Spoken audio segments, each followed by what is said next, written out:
Okay, I'll call this shade tree repair number 342. When I went to put these on, the little nubs on the back of them broke off, and here's what they are. They're just a little piece of tin. You stick them back there and bend them with your finger. Of course, you bend them 2 or 3 times and they break off, so that's not so good. And I'm thinking, well, they got to come on and come off there more than once anyway, because at some point we're going to be painting it. We're going to be taking them off again. So with that said, I need to come up with a way to make them work. I mean, yeah, I could go buy new ones, but that sort of takes the fun out of it. It's a lot better, at least in my way of reckoning, if you can just get one that works. And I'm going to use this one because it matches that one. That's probably the 2 that came out of the other car, if that's okay. It has one little nub. Now what I did was I went in the house and I cut me a very, very tiny little sliver of oak, about like a big toothpick. And I'm going to take that little piece of oak and I'm going to slip it up in behind here, and then I'm going to take this little piece of wire that I just cut and I'm going to run that piece of wire around this and the oak, something akin to this here.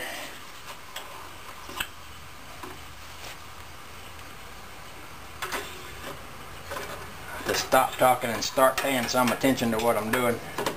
Okay, there's a piece of wire. I need to change my center of gravity here. Yeah. There's a piece of wire. Here's a piece of oak.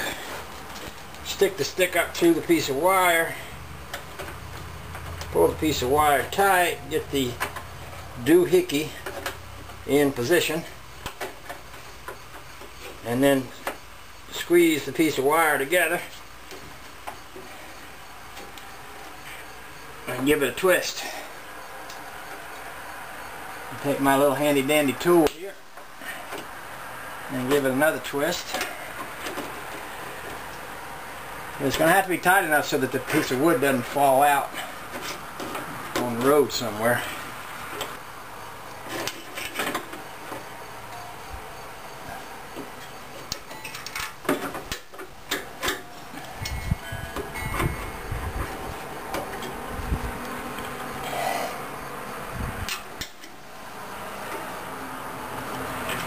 Pretty snug.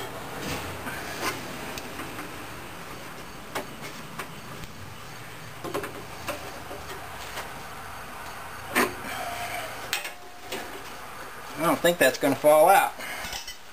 Okay, now I'll just center that up good.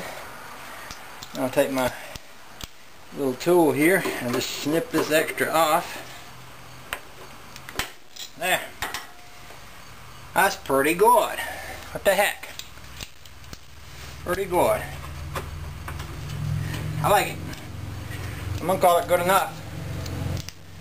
If any of y'all got a problem with that, just write to Complaints, Post Office Box PR549, Sydney, Australia. And we'll address your concerns immediately. Thank you now.